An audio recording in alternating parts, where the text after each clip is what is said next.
অন্তর্বর্তীকালীন সরকারের প্রধান উপদেষ্টা ডক্টর মোহাম্মদ ইউনূস নিজেই বলেছেন তার চাকরি আসলে কেড়ে নেওয়া হয়েছে। আমাকে জোর করে প্রধান উপদেষ্টা বানানো হয়েছে। আমি আমার কাজ করছিলাম এবং তা উপভোগ করছিলাম। এজন্য আমি প্যারিসে ছিলাম। ব্রিটিশ সাময়িকী দ্য ইকোনমিস্টকে দেয়া সাক্ষাৎকারে তিনি এমনটি জানান। ওয়ালটনের পণ্য কিনে জিতে নিতে পারেন নগদ 20 লক্ষ টাকা। Double million offer! Walton fridge কিনে পেতে পারেন 20 লক্ষ টাকা। রয়েছে কোটি কোটি টাকার নিশ্চিত উপহার। 15 বছর ধরে চলা সরকারের পতন হওয়ায় সম্প্রতি ইকোনমিস্টের কান্ট্রি অব দ্য ইয়ার খেতাব জিতে নিয়েছে বাংলাদেশ। এ নিয়ে প্রতিক্রিয়া জানাতে প্রধান উপদেষ্টার সাক্ষাৎকারটি নেয় ব্রিটিশ সাময়িকীটি। সাক্ষাৎকারে জানতে চাওয়া হয় 2025 সালে নির্বাচন আয়োজনের পর তিনি কি করবেন। এর জবাবে প্রধান উপদেষ্টা বলেন, আমার চাকরি আসলে কেড়ে নেওয়া হয়েছে। আমাকে জোর করে এ কাজে আনা হয়েছে।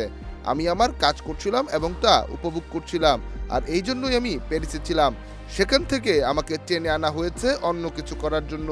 সুতরাং আমি আমার নিয়মিত কাজে ফিরে যেতে পারলে খুশি হব, যা আমি আমার সারা জীবন ধরে করেছি। আর তরুণরাও এটিকে ভালোবাসে।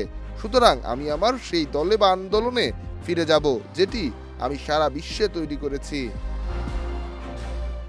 ডেস্ক রিপোর্ট, দেশ রূপান্তর।